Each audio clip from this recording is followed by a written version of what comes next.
When it comes to games having different versions across consoles, no franchise is as prominent as Ratatouille, but Sonic's a close second. From the late 2000s to the early 2010s, Sega would have their Sonic games release on different console generations at the same time. Seeing as the older consoles would have no way to rival the newer ones, this meant that the games would be entirely different. Today, I want to look back at some of these Demakes and compare them to their main console versions, and I'll start with Sonic Colors DS. This game is made by Demakes. In fact, most of the games in this video are. They were previously responsible for the Sonic Advance games, and more importantly, the Sonic Rush games. What I didn't expect was that this game would turn out to be really good.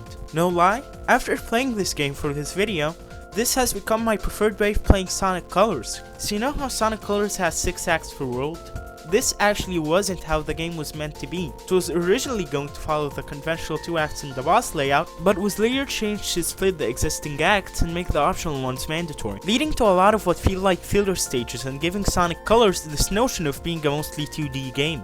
Well, the DS game actually follows the original structure with 2 acts, 3 optional missions, and a boss fight. They're all really well designed and are a blast to play. They're just the right length, and gimmicks never overstay their welcome. The optional missions are given to you by Sonic's friends, who aren't in the console colors. The entire Sonic Heroes cast is here, which is good as it keeps you guessing who'll appear next. Silver even appears and says that in his future, everyone is always smiling because of what happened in 06. And did I mention the music? I have been addicted to Aquarium Park's mission theme, it is amazing.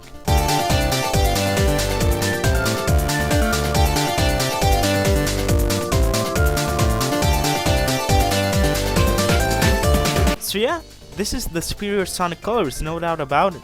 I wouldn't have played this game if not for this video, but now that I have, I wholeheartedly recommend it. It's too good to miss out on. I mean, it makes sense, Dimps are the ones who invented the boost, so it's natural that they would know how to use it. But seeing as Sonic Colors is a 2D game, how would Dimps handle a 3D boost Sonic game? Luckily, you don't have to wonder, as Sonic Unleashed answers that question for us. Sonic Unleashed for the Wii and PS2 was released alongside the HD version. There was no way Sega would let this game miss the Wii. It was the best selling console generation by far, and seeing as the PS2 was still selling, they downgraded the Wii version and released it there as well. As a kid, I would watch Kabarnermoney456's videos of the HD version, and it looked awesome. So when I found out it was on Wii, I had to get it. I put the game in, and I loved it. I realized it wasn't the same game, but it was still Sonic Unleashed, and replaying it now, it's still great. Dimps designed the game's day stages while Sonic Team did the rest. The boost works a little differently here. Unlike the HD version in later games, here the boost is represented by these blue bars. When you press the boost button, or in this case shake the Wii remote, Sonic speeds up in a straight line for about 2 seconds and you lose a bar of boost. The boost is hard to control without drifting, but once you get the hang of it, it is immensely fun. In fact, I kind of enjoy the day stages here more than the HD Unleashed, only by a small amount though. They get this unfair reputation of being linear hallways, and while that is mostly true for the first few, later ones are a joyride of alternate paths requiring you to manage your boost usage, which was never a factor in the HD Unleashed, or any 3D boost game afterwards for that matter.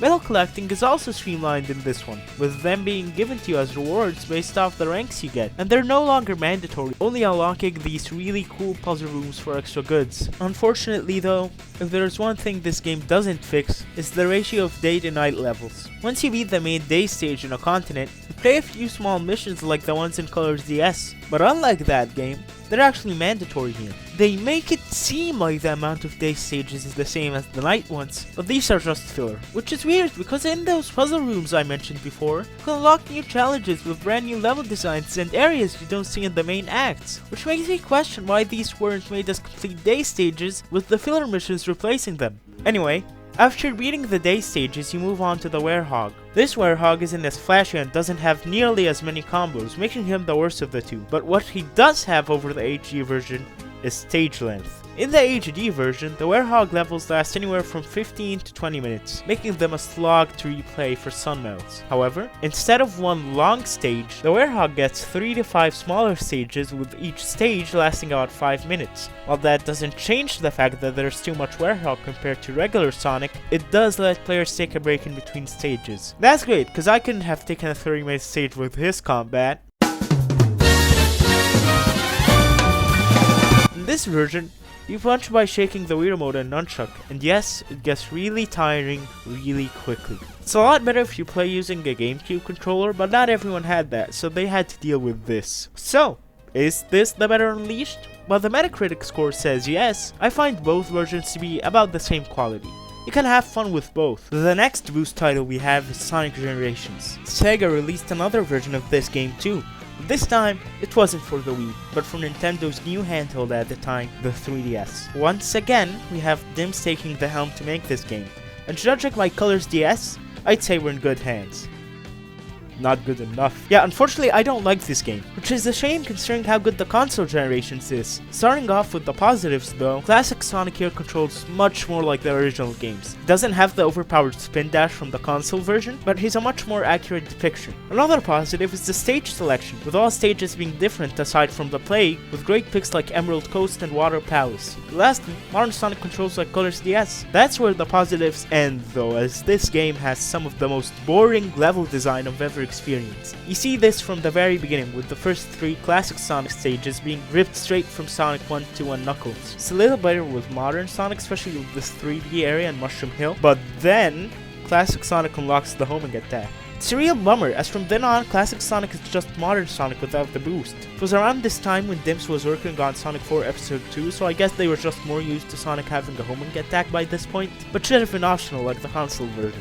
The modern era has the best stages, with Water Palace from Rush and Tropical Resort from Color's DS, which is neat as they represent Sonic's handheld history, and they're actually really well designed with fun gimmicks, unlike some other stages. Also, some boss battles are just boring racist, but then they follow that up with an amazing fight against the Bio-Lizard and Egg Emperor from Sonic Heroes. Ultimately, whereas I think you can find equal amounts or even more enjoyment in the previous games compared to their main versions, this is the first one where I can say that this is worse than the original in a lot of ways. With how this game turned out, I can't imagine how they will handle Lost World. I already don't like that one, but a handheld version just sounds downright atrocious.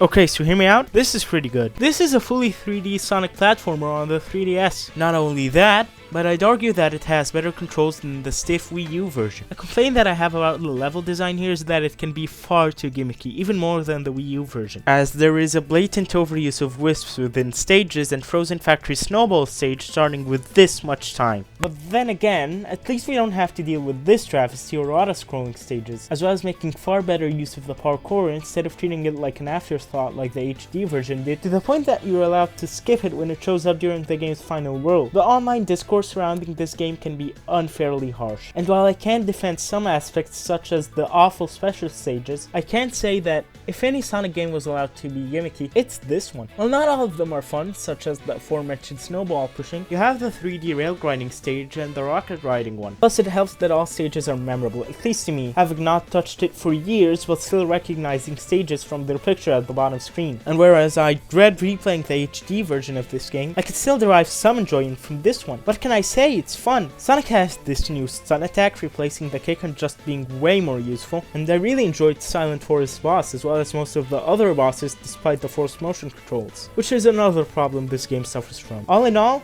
despite having its fair share of issues, this is another one where I can recommend Dim's work over the original. Unfortunately, this would be Dim's last Sonic game, as the Sonic Boom games were handled by Sanzaru Games, and the Switch would make them useless in Sonic Team's eyes, and it's sad to see them go. These games I covered today, while being held back by the hardware, still managed to provide fun experiences I never could have associated with them, making them, in my opinion, some of the most underrated Sonic games ever made, except for you. I implore you to check out these games, especially Colors and Unleashed. Those are just the cream of the crop. With all that out of the way, my channel has been experiencing a surprising growth that I never expected when I uploaded the PO6 video, and I want everyone to know that I really appreciate the nice comments, and I'm glad you enjoyed the content. With that being said, have a good rest of your day, and goodbye.